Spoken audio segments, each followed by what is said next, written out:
If you like our content about training, then you'll love our programming too. Head to the notes below to grab a free week of general physical preparation. You get unlimited access to me and fresh programming every single week for less than $1 a day. Welcome to the show, long-awaited guest. We should have done this so long ago. Lucas Hardie, range of strength. Oh, tip of the hat to Jacob, my reliable co-host who's here with me today. But let's cut straight to Lucas. Who the fuck's Lucas Hardie? What's going on? No. I always do this. Let me tee you up properly. Sorry. Tell us a little bit about your journey. Give us the elevator pitch, and then I'll probe a little bit further. Sorry to everyone. Sorry to Lucas. Yeah, I'm a coach. I've been a coach for almost like over 20 years now. Dang. Yeah, it's been a long journey, and what you see now is just like the niche that I've moved into just through those 20 years of like seeing how I can help people the most, figuring out what everyone's coming to me for, right? And that's been the range of strength journey. Like the evolution of that was going on my own very deep dive into what is mobility training, what is changing range of motion, becoming more flexible as an adult, as a stiffer individual.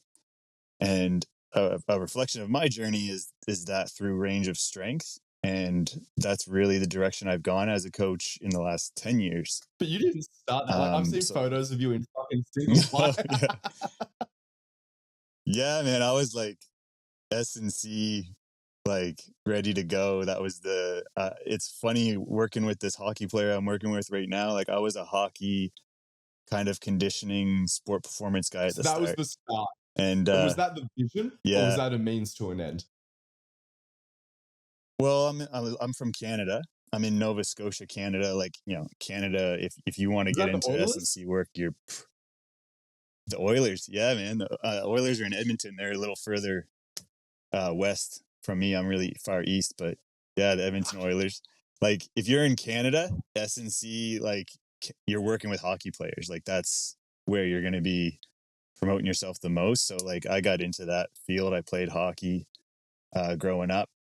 But, like, the big thing, I don't know if you guys have similar situations with, like, certain sports, but, like, where I'm from, a bit of a smaller kind of culture and stuff with it. Like, if you haven't really played at a really high, like, semi-pro, pro level, no one's really signing up for your shit. So it was a bit of a tough grind at the start, because some of those guys around home that have played at that level, they kind of just like retire and they just say, like, you know, they open up a hockey program and everyone's signing up for that shit.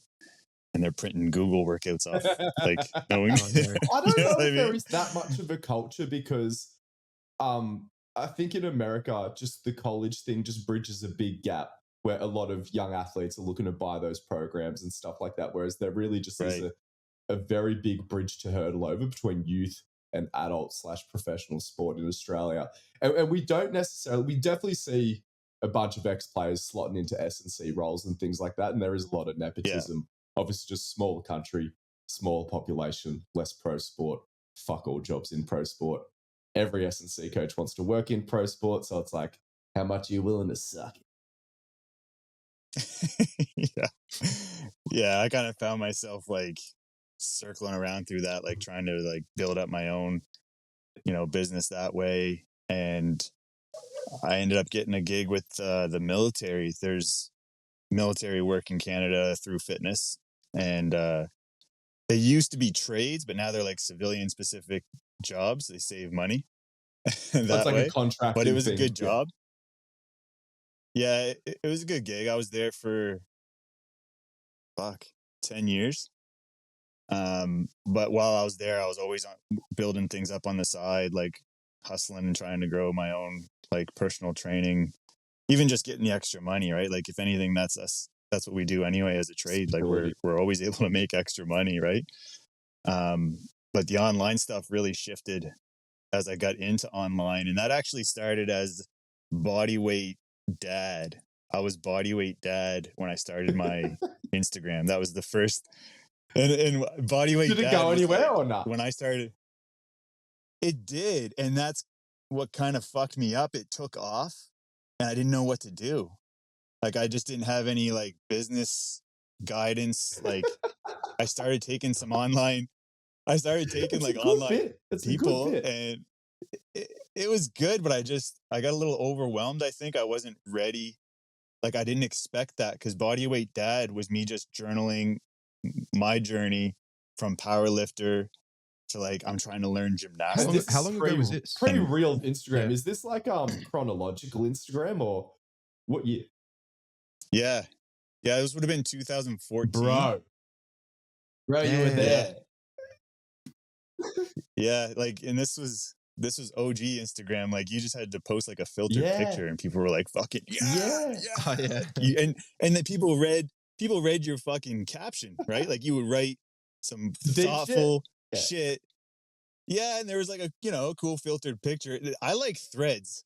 I'm loving Threads because Threads is old Instagram. You can post just a fucking clip from training and you can share some thoughts and people are like, fuck yeah. Bro, like all I see on Threads is people bitching about their interaction. I must be in this weird, because I don't use Threads. So I just get the previews of what I guess Threads thinks I will find interesting. And it's always just algorithm Armageddon. Yeah. And I don't want to look at it because I'm like, things are going well for me. But I liked the idea of, thought I was going to make a Twitter run.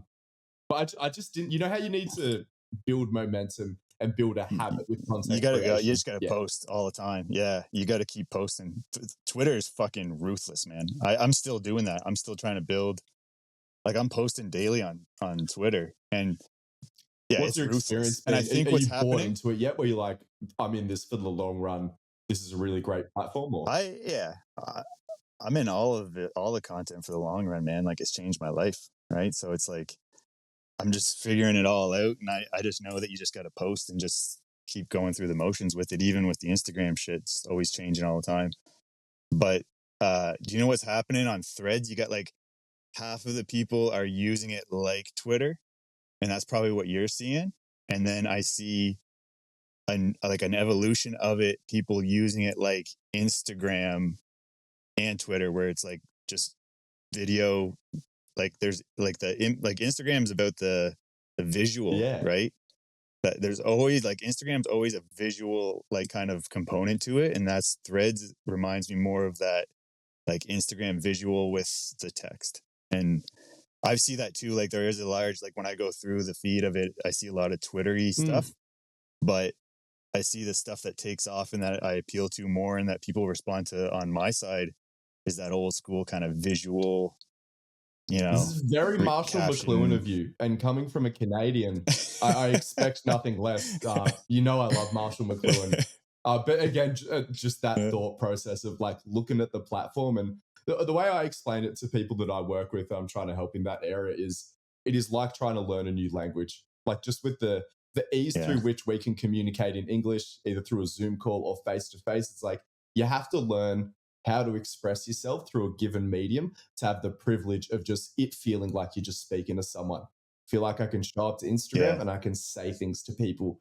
Whereas, I feel like people, their inability to produce, especially short form content is something that a lot of more intelligent people struggle with, like distilling everything down to its most raw parts so it can be communicated as quickly and clearly as possible. But they never get the reps in. And, I just love the way that you talk about it and the relentlessness of it, because I can just hear it's like, doesn't matter if it's a rough day on the algorithm. It's like you just have things that need to be said and you're just looking to master the platforms so you can communicate the propaganda. And I say propaganda, like, how I use that word. Like, ultimately, I use it synonymously. I should just say marketing, but you know what I mean. Well, I think like we have it the best as coaches because if we're training as we should be, like we always have. Yeah, that's the big one, right? Like, how could you say something so controversial? Yeah, so true. But like, we always have content, and that's why I always appealed to your content, Angus. Like when I found you, you've always been able to organically share your training and the message. Yeah. Because Instagram probably, like I see it too, like where it's evolved recently too, is it still probably hasn't changed as much as we think. Like those edited reels took off last year. And I fucked with that a bit, and it's like so up and down. Like I fucking hate them. Like I like doing a really over edited reel like makes me just be like, I cringe. The real means to I an fucking end. cringe like fuck. But like I was experimenting with it, right? Because I was like, well, I'm gonna fucking Push try yourself it before as a I say creator. like, yeah, absolutely. But there's still that you've always had that in your content, and I've always loved that about your work is like you've always been able to share the organic component. Like you're fucking training, you're in the trenches, you're doing it, and you're able to get that You're message saying across. a lot of controversial things. There's a lot of people under the impression I don't train. Oh, I know you're fucking training. I really appreciate you saying those things, but I want to. I mean, I want to. I love talking about content creation, and I always love hearing from creators that I respect the philosophy that underpins a lot of their content creation. Not even like what they're trying to communicate, but how they view content creation as a whole and their approach to it. But we can dive back into that later because I kind of derailed you from talking about a really interesting part of your story. Take us back to Bodyweight Dad and tell us about just segueing out of that. And because I agree, I have seen people build a following and I've seen them clock it, be like, I can't make content about this for the rest of my life. I will do myself. I need to start being more authentic. And I guess this has just been the journey of you becoming more authentic over time and things going better. Probably an oversimplification. No, that's actually a really good way to put it because that's kind of what happened. Like, you know, I started a social media account and it was fun being like, yeah, Bodyweight Dad. I'm like this guy on this journey. And like, we just had our twins. Like I have 3 kids. So getting into gymnastics for me, like made so much sense just life wise. Like I'm always at home. I'm there with the kids. And I went through this whole, you know, quitting powerlifting. I had competed at a high level. I identified myself as a powerlifter. I was fucking broken as fuck. And I just like went through this, like, I'm going to learn a fucking handstand and I'm going to learn like, I didn't even know I needed that much mobility when I started. Protraction. Yeah. Relating so much of those days back to like going through all those like PRI lessons like last year, a couple years ago. Or so. That topic for later. This is just gymnastics, bro. It is exactly, exactly. When Kasem's wrapping lats around rib cages and shitting on PRI, I'm like, you love it.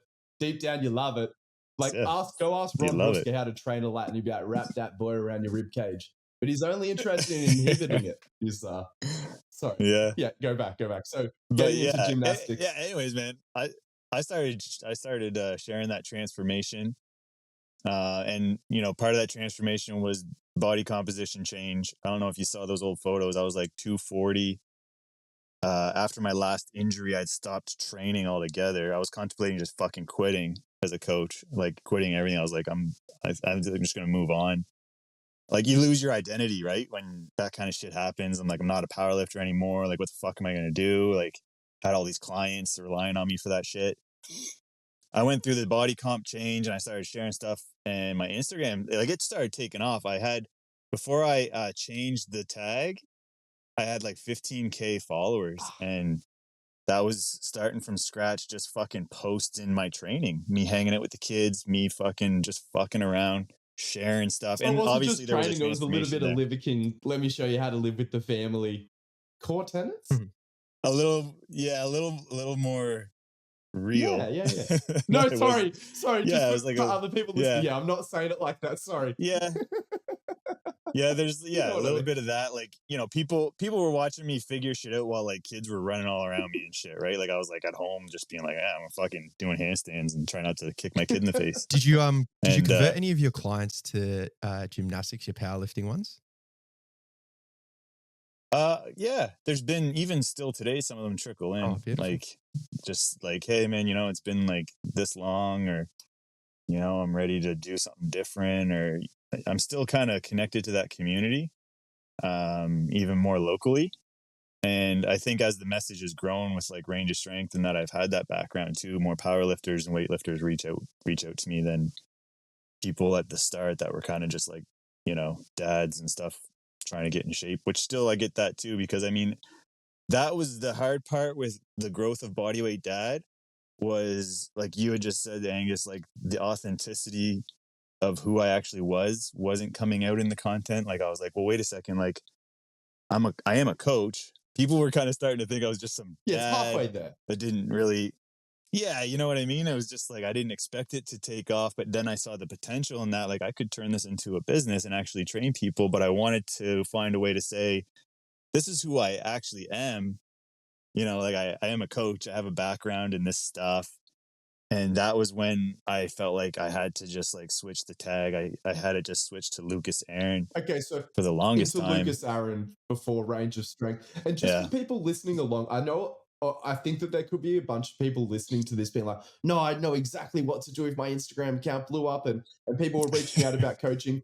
This is when people were like, no, online coaching isn't a thing, or it was really emerging around this time. Or like I said, it might have had. It was. Yeah, I mean, you were there. Talk to us. I mean, yeah, so just highlighting that would have been it. It's like, what does online training fucking look like?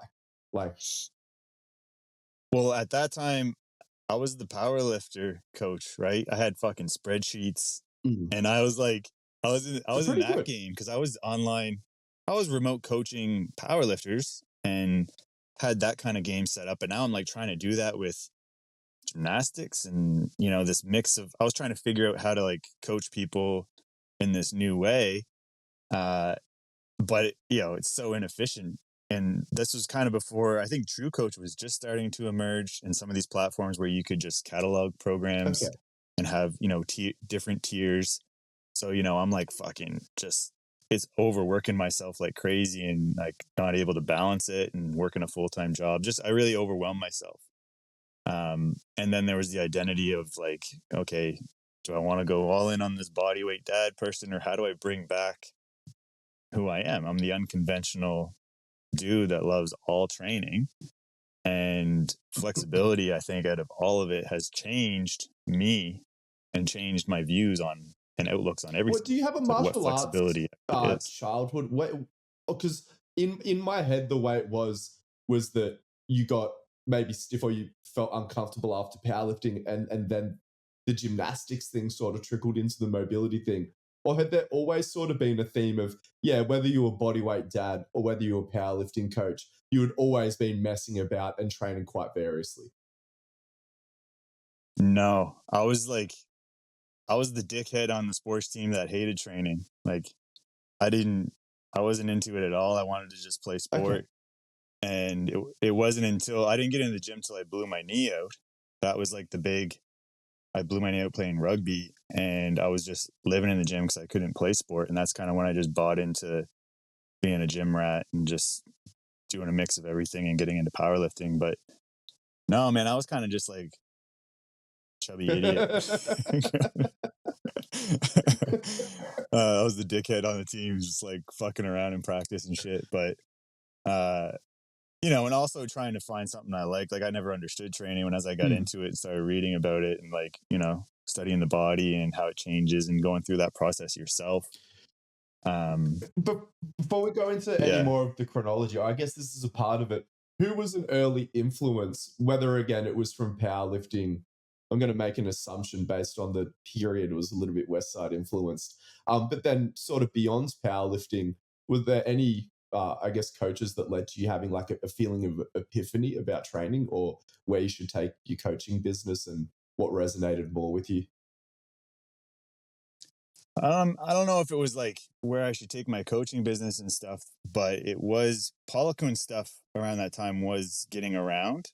He's Canadian. Oh my God. Yeah. And yeah, like one of his books was one of the trainers at the gym. I was like, I wasn't a trainer yet. I was like a weight room staff, like working on my cert. He'd given me, what was it? Pollock's Principles, or one of those earlier books that he wrote. And it was just like getting into his categorization of like all the different training modalities and stuff.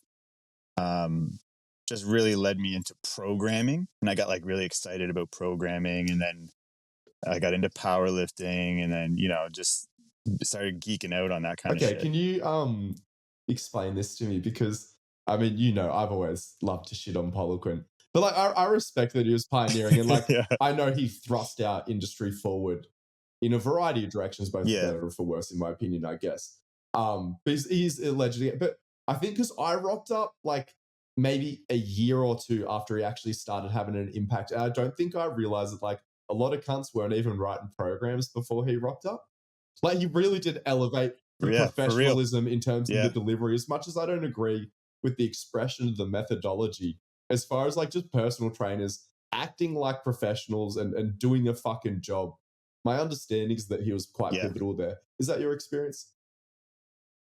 Yeah, absolutely. And I think I didn't even get into his whatever you call it, PIPs or whatever all those certs were. I never got into those, but you find his students that like stayed true to the core on some of those things, and like guys like Wolfgang Unsold. Have you got into his work? Not really. He's but aware. Yeah, like he kind of was like, yeah, he was true to a lot of the origins and puts his own kind of taste on things. And you know, I found guys like that paved the path a little more for me in terms of being a little more practical with it and not so dogmatic about it being this way or that way, and having a bit more of an open outlook on how this can evolve in so many different ways. Did you notice the strongman influence? Because a lot of people have sort of talked about like sled tracks going in like boutique gyms and stuff like that, and then a lot of strongman influence coming from Poliquin as well. Was that around that time or more later? It evolved. His strongman influence evolved, and I think he started to evolve when he was realizing how important conditioning was, right? And how important that had to play a role in things. And that's how I see it, right? Like that evolution. That makes sense. At the time of all the strongman stuff, like even in like West Side's bigger, faster, stronger era, like you saw the conditioning components were kind of very strongman origin based, even though Louis does have a pretty sick plyometric DVD. I don't know if you've checked that out before, but it's pretty hilarious. No, but I've seen some of the box jumps that he's got out of his MMA athletes, and some of them are like fucking insane. He can build horsepower. Yeah, he's got like one DVD out there on plyo training, and it's pretty nuts. Immortal, like he's got one of his dudes. I think he's got there's an iconic clip of who's the Immortal? What's his actual fucking name? Oh my god. Matt. I don't know. He's fucking Oh, it's such a normal guy name. Anyway, whatever. So keep going. I don't know who it is in the video, but he's doing 6 barbell back squat jumps, like 2, 3 plates aside and shit in the video. You're like, what the fuck? That's like biometric. Just doing crazy shit. Yeah. Damn. Oh, don't be a snob, Jacob. Shut up. I'm impressed with Brigade. It's crazy. But yeah, a little bit of that kind of evolution. So, you know, early pioneers are influences on me that way, but I think as it started to get, you know, more and serious into like training athletes and sport performance stuff, like I got heavily influenced by Twist. Do you know Twist Conditioning? He's Canadian as well too. He's actually haven't looked into his shit in a while. I don't know if he's even still around, but more like a T Nation. He had a lot of. No, just very, I guess, Mike Boyle-y kind of, but Canadian version. But a little cooler than Mike.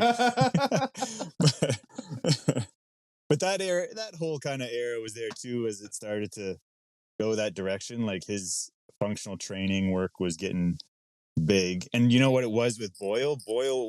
Boyle's work, what it did for, I found a lot of us back then when it first came out, was it just helped us organize group training. Right. Because even when I started working in the military, it was like, you know, how the fuck do we organize 50 people together and get them doing some productive shit? You feel like he refined the semi-private model for S&C. That's pretty huge. I think so. I think that, well, like if I'm thinking about like, okay, what was the biggest impact I think he had on me at the time? It was just like organizing a few things and how you get the group together without like really fucking shit up and wasting time. So, I mean, that was, an influence that way. And then shit just got crazy when I got into gymnastics, and the flexibility world just like fucking tore all the walls down for me, man. Everything I thought I knew, I was like, I know. And what would talk to us so about much the start of that journey shit. And like, what were the key lessons or the eye-opening moments, or like the stumbling down that rabbit hole? Well, you get into gymnastics and this kind of strength training model, and I think most people's idea of bodyweight training is just like basic calisthenics, like high rep shit. No background in lever training and straight arm strength stuff, and just changing angles to always be working at higher intensity strength levels. It's very similar to powerlifting or heavy strength training, really, when you get into it. And I think that's when I started making those connections, is when it was just like, oh, this is like my shit. This is the stuff I love. And then you get into the flexibility work and you start studying like circus athletes and the fucking crazy shit that they're doing. And I mean, it's just even like what got me influenced into powerlifting. The guys in the corner, chalk smoke everywhere, rounding their backs, doing everything you're told not to do. And you're like, I want to go do that. Why is that? Fitness, but not in the pursuit of health, is such a glorious thing. Like, because it wasn't until literally the day I turned 30 that I entered the gym for the first time with my health at the forefront of my mind. Like, literally up until that point, it's like, I'm here to do mad shit. I don't know how much I accomplished that, but like, yeah, literally like the day I turned 30, I woke up at 5:30 a.m., hit the commercial gym and knocked out 90 minutes of zone 2 cardio, which is obviously just like a quarter life crisis. So was the initial journey into flexibility frustrating and you didn't get anywhere, and then you got onto some people who had better methodology, or did you notice great results and that's what led to the buy-in? No, like, yeah, it was more so trying to figure that shit out, and had never really giving it a chance. Like, I was like the meathead strength coach. I was like, fuck stretching. Like, you don't need any of that shit. Like, stiffness, everything's stiffness. Power. Yeah. And then I was like, okay, well, like, can I change my range? Can I improve my flexibility? And you do things like go to yoga, start going to yoga and sitting on a mat, half or full class, just sitting on the mat. Cause if you can't do this, just like sit in child's pose. And I'm just like in child's pose the whole fucking class. So it's like, part of it's conditioning too. I realized that like the body comp change was a big part of it. Like going through that process, get myself in better shape. And then, yeah, for me, it was trying to figure out like, you know, how are these athletes in circus, like, how are they becoming so flexible? Is it something that they do when they're young and they get all the way to that level? Because that's the belief. Yeah, that's what everyone says. It's just like, one, that it's all genetics, and two, that there's a huge early exposure component to it. What are your experiences with it? Did you get any early exposure or genetic predisposition? Well, maybe I do have some good genetic predisposition that I never tapped into, right? Like, that's obviously something to think about. Like, I never knew. And I experienced that with people I work with now, that, you know, you start teaching them how to get into these positions and how to train, kind of strength genetics improve in a different way. And their genetics start to shine through, and there's all different types of timelines when it comes to those things. But there's probably some components to that with me that I just never tapped into. But yeah, you start, like, for me, it was when I was getting into gymnastics at the time, and mobility training was starting to grow, right? Like, everyone's doing mobility and no one knows what it is. Maybe. Yeah, and this is around this time. Supple leopard's huge, and everyone's, you know, strapping bands all over their bodies and doing distractions and all this shit. Nothing is like, no one's really improving anything. It's just a bunch of random shit, watered down bullshit.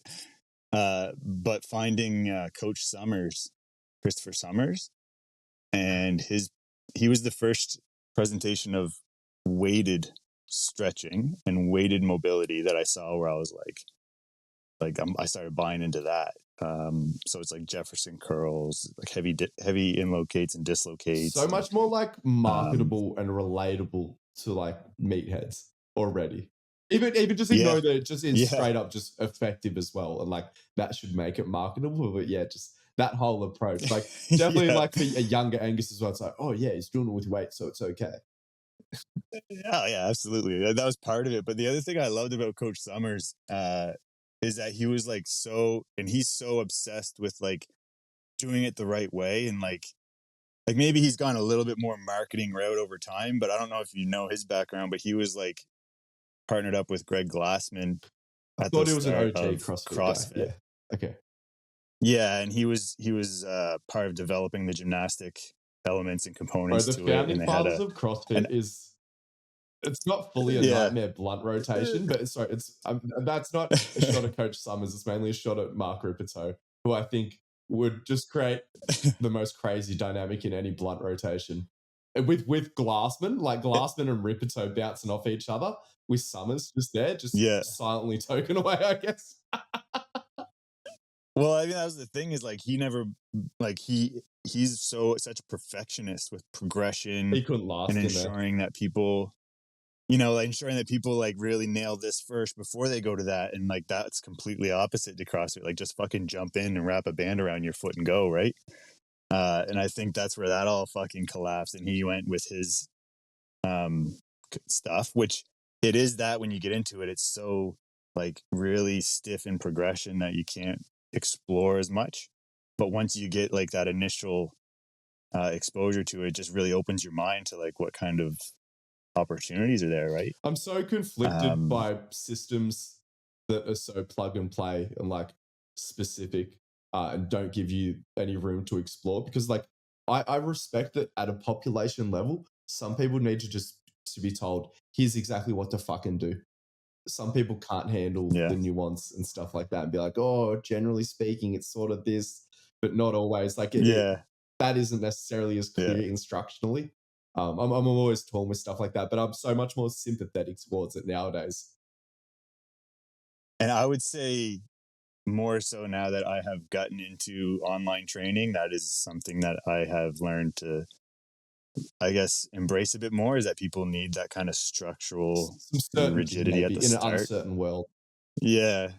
Yeah. Like if you don't have that, at least to get that initial kind of get go, it's kind of like, well, people just can't figure it out on their own sort of thing. So it's kind of, but yeah, that really opened a lot up for me with the flexibility stuff and what mobility training and all that actually should kind of look like.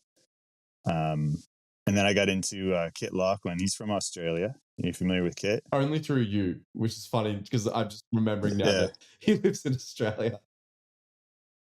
Yeah, and he's gotten quiet. He's been quiet probably for 5-6 years now. He hasn't been doing much, but he presents stretch therapy, and it's this, you know, adult approach, like adult flexibility approach to stretching and training flexibility, which is cool, right? Because you never see that being presented, right? What's like the youth approach? He calls just it adult. Stand on their pelvis until they stretch out. just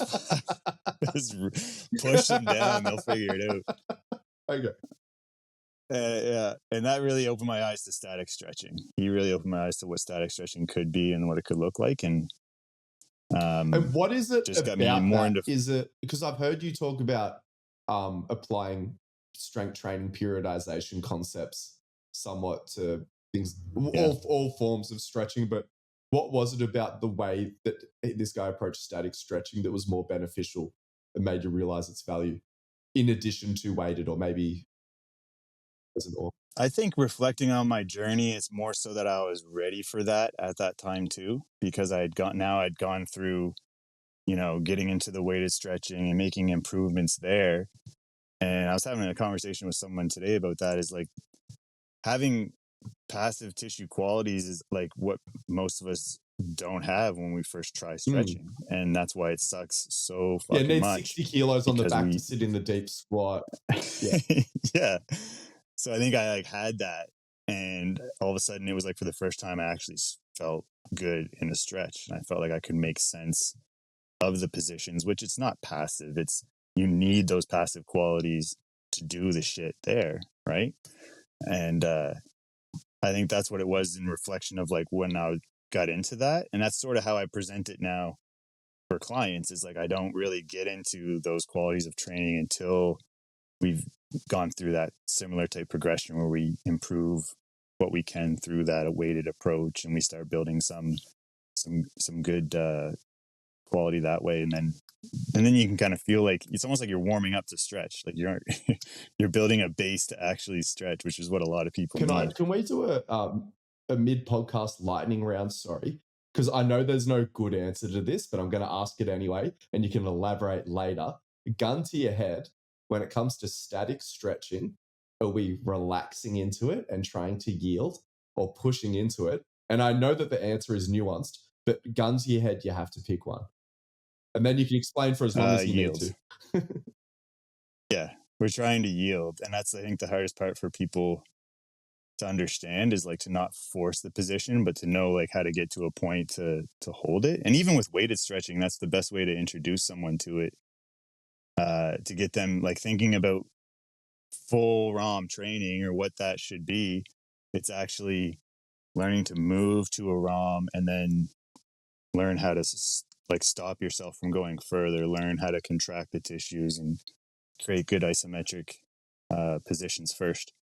And that's where a lot of people get stuck in stretching and even weighted stretching too. Like loaded stuff feels like shit if you're just trying to force an end range that you can't even control. Was the answer that you gave there for static stretching more under the context of the assumption that people would also be doing loaded stretching, and that's where they're probably more inclined to get the overcoming bias, and then therefore just to explore the, I guess, lower hanging fruit or lean into the strength of it, explore more yielding with the static unloaded stuff. But in reality, a combo is the best way. Sorry for just going all over the place here.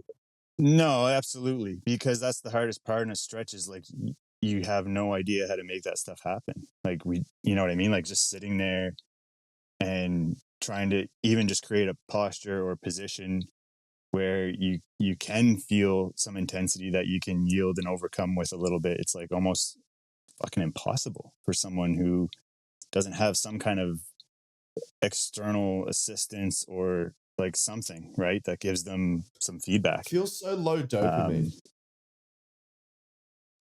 Yeah. Like not yeah, I'm sure when your and balls connect with the floor, like after years. but like is in the main grind of it all just seems so like I understand the delayed gratification component of it, but do you find that that's one of the tougher components of it, or is that not your experience? Not really my experience. And I don't really even still use it like that. Like it's still like if you get to a point, like when you get good static stretching should be like it should feel like it's intense. Unless we're trying to use relaxed stretching for that just kind of relaxation yogi shit. But to get someone to that point where they feel like they can be intense and in control in a stretch is a bit harder. It just hit me. I've never had a training mentality towards this stuff. I've never treated it like I need to make that adjustment. If you're sick of going goblin mode on the same 4 accessory exercises at the end of every single session, head to the notes below and grab our free gymnastics program. It'll change the way you think about accessories forever. Yeah. Do you know why there was a sort of a narrative that static stretching, causes injury? And, every time I was sort of being taught stretching and warm-ups, it's like, nah, you can never be sitting still. You always have to be, it has to be dynamic, all of this. Do you know why that was sort of purported across the fitness industry? And what's sort of the fear in that? Yeah, who started that shit? Yeah. Do you know? There was some research that had come out and was overglorified that power output was decreased in sprinters when they static stretched in their warm-up. But the protocols were extreme, right? And it was also over a very short span of time. So there has been other evidence out there that showcases that if you do that at the right dose, which is around 30 seconds static stretch is the right dose where nothing happens.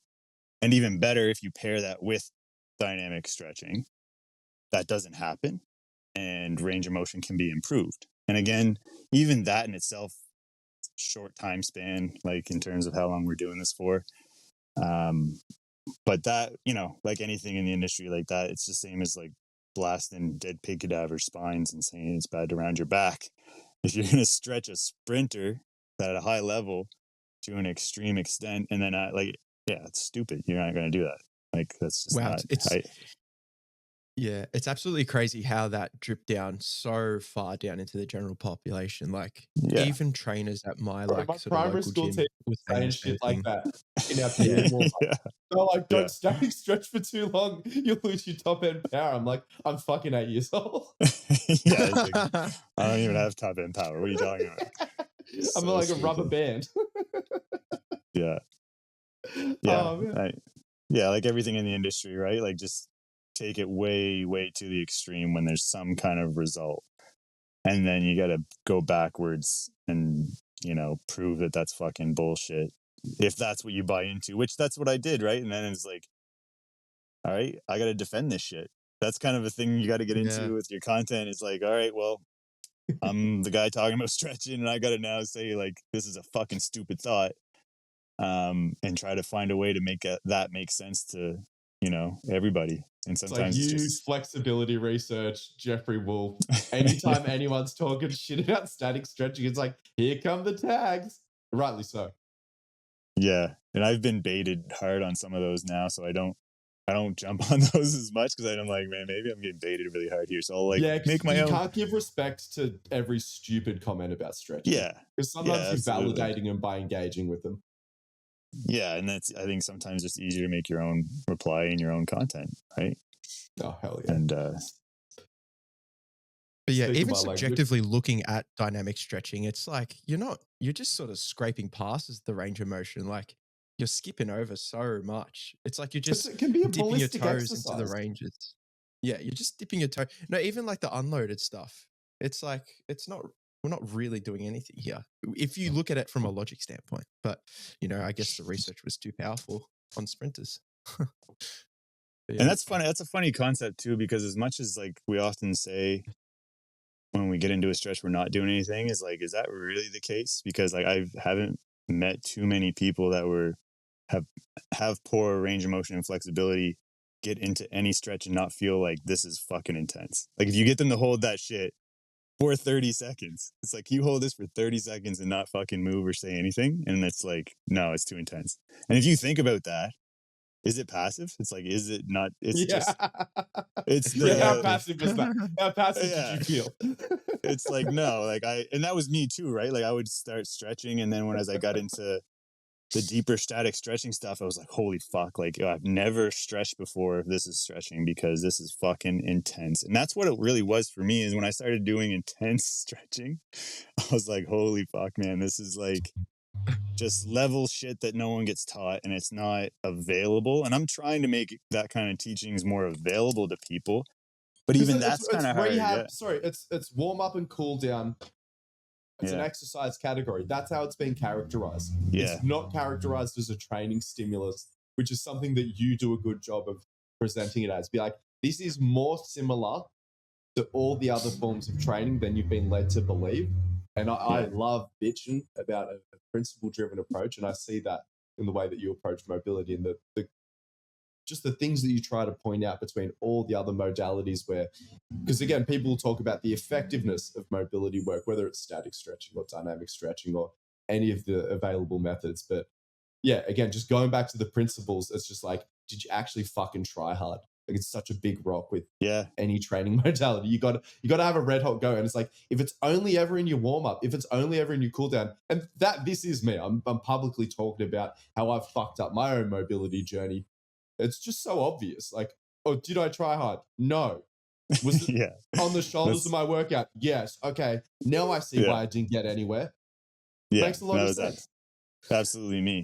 Right. And I think when you can teach people that though, and you can present it to them that way, because it hasn't been, even some of like the flexi influencers these days, it's all bubbly, right? It's all like, here's a way to feel good. And it's like, nah, man, this shit, if you want results, we want to get to a point where you're fucking pushing and sweating, and you know, like, fuck it. Like even the good research that's starting to come out, if you do read, like, you know, methods and stuff, like they use the word pain, like work to pain. They work to a pain in their stretch, and that's like, I don't know if I'd use the word pain, but yeah, high threshold, like. No, but I respect that they're getting edgy in the research. Yeah, it's cool to see. And yeah, we just got to use that to be informed when we're getting into this shit and teaching people. And I think it's getting better. I think there's even guys like you and like Austin, and like you guys are buying into the range stuff too and presenting it in that very similar way where long you stride, introduce. negative shit Yeah. angle, Yeah. split squat ISO. It's goats here. I love that. Yeah, it's isometric phenomenal. stretching. Yeah. You know, like all the people that are hating on stretching are doing stretching. It's like that's you're doing isometric stretching there. People love stretching biceps under load. Yeah, exactly. My favorite.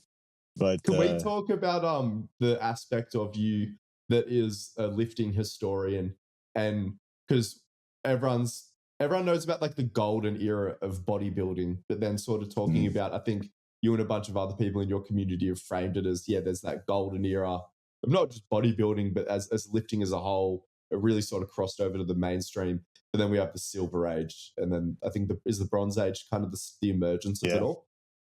Yeah, Bronze Age is like York barbell kind of timeline when they Hackenschmidt Silver Age, like bench press introduction and shit, or is that bronze? That's bronze. That's still bronze. Late 1800s, early 1900s is like, that was when that was in its peak, and they were figuring out. They moved on from rocks. Yeah, they were figuring out like how do we push the wheel and make this something more than it is. And it's the explorative troubleshooting strength approach, right? Like, how many ways can we lift the barbell? How many ways can we lift the dumbbell? And how many, different like things can we do with our body? And people are getting excited about physical culture, muscle control. And is that sort of where you're looking at it from, just that timeline of, so Bronze Age is we're straight into the barbell. It's not what I said, where it's like, sorry, I knew it wasn't lift rock overhead. But yeah, I was sort of curious about what the complete constraints were. I think Bronze era for me is like where we really got away from. Like, we got away from the cool shit that they were doing. Like, they were doing heavy one-arm stuff, one-hand stuff, one-hand lifts, one-hand pressing.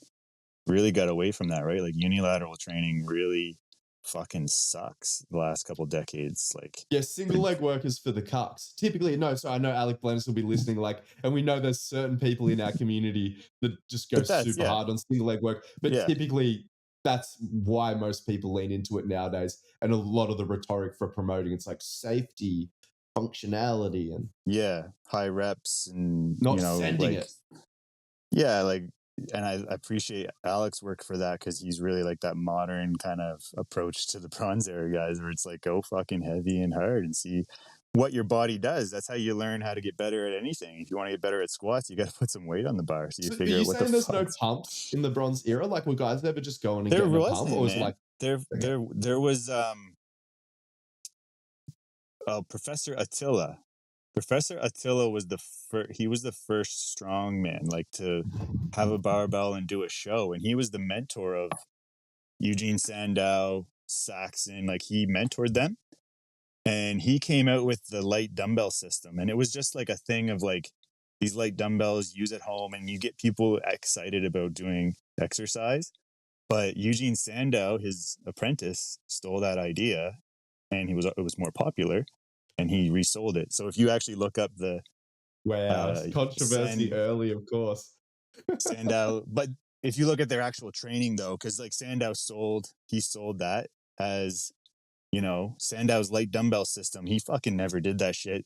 Most of the guys that were the best at the time, they were gymnasts first, right? So Sandow was a very high level gymnast, and that's why he was so transferable to the bar, just like we see CrossFit athletes, right? Like, those high-level gymnasts that get into CrossFit are just fucking elite right away. Yeah. And, their gymnastics training back then was like iron cross, the Roman sit-up. They never trained much beyond 3 reps. And it was like, I built this physique with dumbbells. Yeah, I'm going to sell you a light dumbbell system. You do 100 reps of this, and it's just like movement with like very light dumbbells. But like, he never trained like that. He was always, and all these guys were always heavy, low rep range individuals. So it's pretty crazy to see the physiques they had, right? There was no real pump stuff back then. Silver era was when they started getting really funky and into pumps. And that's like Vince Gironda. He got into really molding and shaping that. It's just so hectic when you reflect on like how much of the development of the methodology was pragmatism? Well, so no, because this is an element of pragmatism, results oriented versus just trying to make things more bridgeable to the mainstream public. Again, like the pumps, the more high repetition stuff, even trickling down into the advent of machines. But then this is also me like thinking about conversations I've heard where people are talking about even HIT training mainly being centered around a solution for the general population, because a lot of those golden era guys like Arnie, they were living in the gym. Like bodybuilding wasn't a hobby, it was a lifestyle. Whereas I know Metzer was saying that HIT was superior for results, but again, a big part of where he was coming from was, again, machines, lower skill, so more accessible from that perspective. But then also, you could get a workout 3 times a week in 45 minutes. Because more this has led to like how people critique the volume study, where they're like, well, we're investing research dollars in the interest of public health. Why the fuck do we even care if 52 sets a week could work? Because again, like we're meant to be researching like what's the most beneficial for like health seeking behavior, I guess, and making this stuff pragmatic and accessible for the general population. I'm sorry, I'll land the plane in a fucking second. Can you give us some commentary on that? What's your perspective on the development of the methodology? Was a lot of it just trying to think about methods for the general public as we're transitioning from bronze, silver to gold? I think it was. And then you saw drugs come into the picture, right? And then the drugs. Oh, hell yeah. Drugs means I can work out more. I can do more reps with more weight. And then, you're sharing that and people are seeing, well, that's what that big guy's doing. So it's like, and I mean, people do hate on the bronze era because they're like, look how small their chest is. And it's like, dude, these guys looked fucking fit. Like they look like athletes, right? And it's, I don't know. I do see that as well. I would never say it because like, look at my chest, but it is like they all have huge delts. The huge quads arms. are pretty good. Yeah. Traps are pretty good. Forearms fucking are insane. crazy abs. No one had straps. No one had fucking big chest. And they weren't really doing a lot of chest stuff, right? No bench pressing. Like, and then Hack was the guy that started pressing and they were doing that from the ground, pulling it over. Yeah, like, so. Bro, inventing bench press, no one can take that away from you. Which is cool, right? He was like, well, how much more can I do if I just elevate the bar a little bit and get under it rather? Because they were pulling it over first. Like, that was the impressiveness of the lift, was the fact you had to pull it over. Are you talking about the Wuhan press? Yeah. What a fucking wild time. But you know what it is for me though, right? Is like a hobbyist that stops strength training because they've only been told you got to do some 5-3-1, some West Side shit, or you fucking bang yourself up those first few years in CrossFit because you just go fucking crazy. You can get into those old approaches of like self-loading the barbell and it makes fucking training fun again. And you get excited about strength training and lifting some weight. And if anything, I've seen sharing, because that's what happened for me, getting more excited about the barbell again without putting that pressure on myself, being like, I gotta go fucking do a powerlifting meet or something, right? It's like, because that's what I did before. But now it's like, well, no, I can learn to tip the barbell this way, and it's okay to fucking bend your back. It's okay to twist and rotate, and you can lean into that a little more with those old approaches. Can you please host a powerlifting competition with no rack? that'd be fucking sick. So good. So it's Steinborn squat, Wuhan press, and then deadlift. The Zercher could be in there too, right? Zercher deadlift. Squat. It feels wrong to not do something to the deadlift. Yeah, that would be cool. It'd be cool to just like see a one-hand lifting comp too, because that's what was impressive back then. How much could you lift with one hand? It showcased how much you potentially could lift with one-hand two. snatches are fucked. They're fucking it's wicked. So impressive. Like, is there any other benefit from the one-arm training that you find just for anyone in general, really?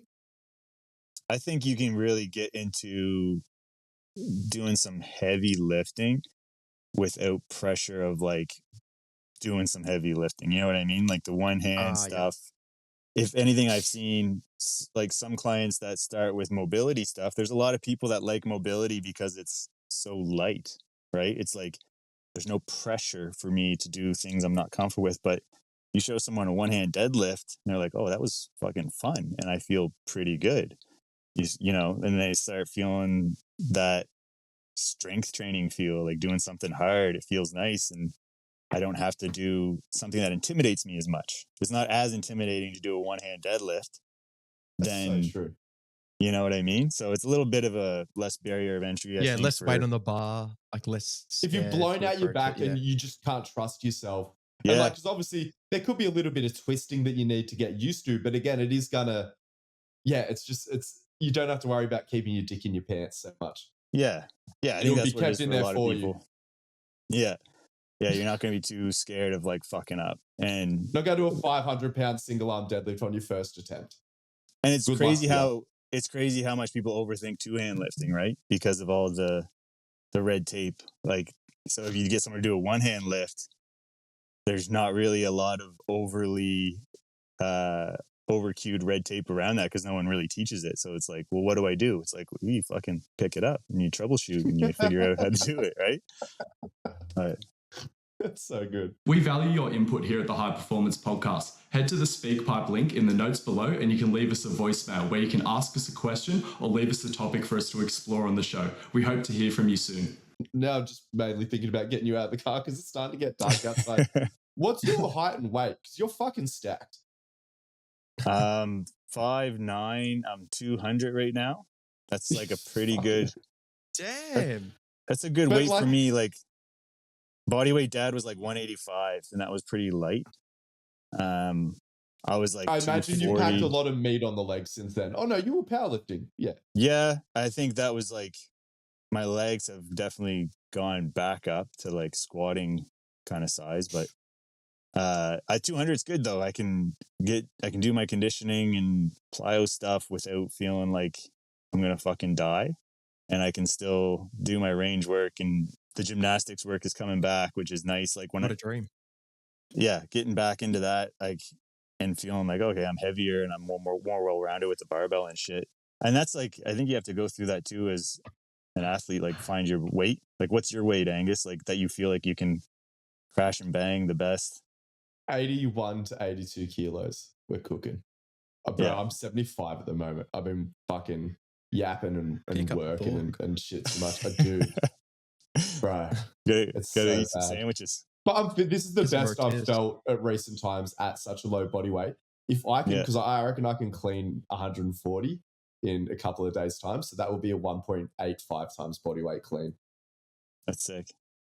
So I'm fucking, because I know I can never I don't want to create self-limiting beliefs. I know getting to 2 times body weight would be so fucking hard, but I'm like, just want to get over 1.9. I've been over 1.8 times body weight, but I'm like, get me under that fucking 1.9 clean. And you're like, tell a bunch of people to suck the horn. Are you 6 foot?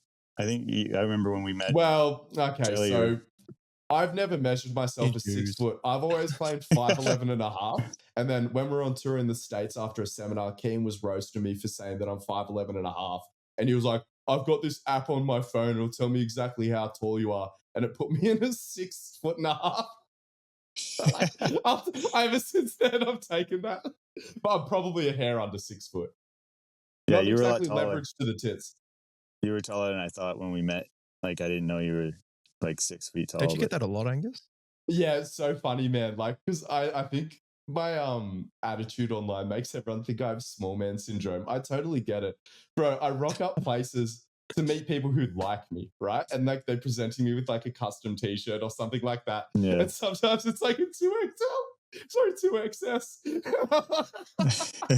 No. Oh my God, come on. Like, I'm like, I so get it. Because yeah, that's the thing. Like, you go around, you meet most people in the fitness, you're like, this is an industry run by manlets. And I love it. 5'9's not a manlet, but you know what I'm saying? Like, there is some fucking... But again, like, respect to everyone. Like, I'm a fucking idiot. Sorry. Manlets are beloved. Like, I know a lot of people hear the term manlet, but if you came into the fitness industry the way I did with people like... I'm trying to think who were the manlets in the aesthetics crew. I'm kind of talking myself into a fucking hole here. Paul Quinn. Okay. Let's just do a bit of a lightning round wrap up because I know you have a wife and kids and they're probably desperate to get you off this podcast. What are your top 5 favorite athletes of all time? And I'm so sorry for not prepping you for this. Well, I think getting into the old time stuff has made me appreciate those old time athletes a bit more too. This is George, good. Yeah, George Hackenschmidt has to be up in there, like, because he could lift and wrestle and do all the fucking crazy shit. They were all Chads definitely back in the day. Hey, you couldn't influence unless you were an actual Chad. Yeah, absolutely. And who else have we got? I mean, I love Spencer Hamilton's work because I've worked with him recently, the skater. Right, skateboard. Yeah. But even like Rodney Mullen, absolute legend. Fucking legend. Like created like the street skate, scene, like really opened that up. Like I always look for athletes like that, right? Like, and I share that a lot in my content too. Like Karelin, Alexander Karelin, the wrestler, like just fucking did his thing, like really did what felt good, listened to his body, and kind of went that route. Like he would be up there. I got to have a hockey player in there. I'm a classic hockey player, Gretzky fan. Just I was gonna say, yeah. But that's a scene, right? Like the Gretzky era was the enforcer era, and so Gretzky was protected by enforcers. If I say Josh Hancock, does that mean anything to you as a former Canadian powerlifter? If I probably looked him up, it would ring a bell.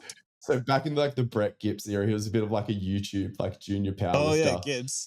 Gibbs. No, yeah, and he was friends with Josh Hancock, who was a Canadian, and he was a junior world champion. But then when he retired from powerlifting after a couple of years, he overlaid it with the Wayne Gretzky retirement speech.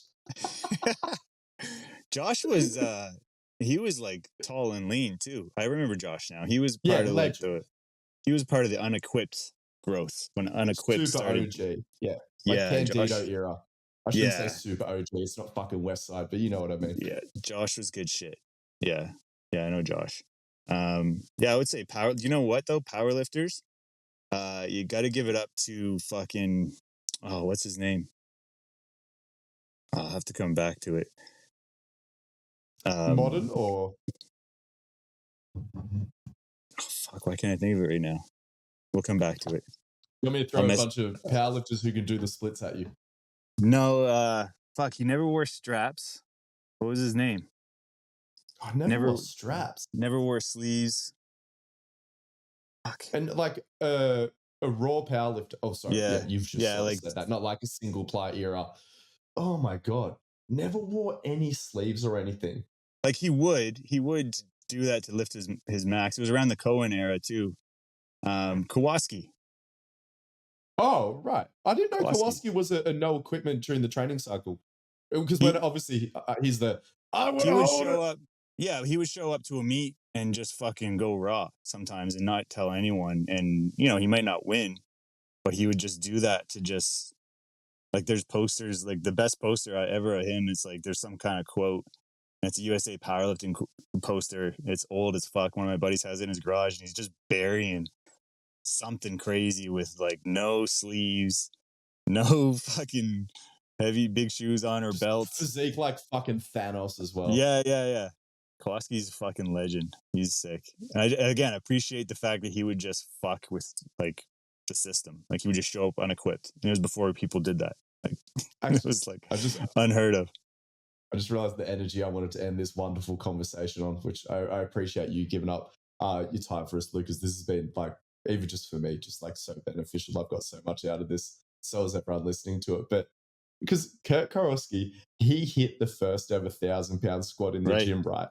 But then he doubled it. And I just got to say, have you ever been there when someone's gone for a significant PR and they fucking double it? It is the most like, oh, God. So I was just sort of reminiscing on the one time in my life it's happened to me. Kick you in the balls, Have you ever doubled a PR?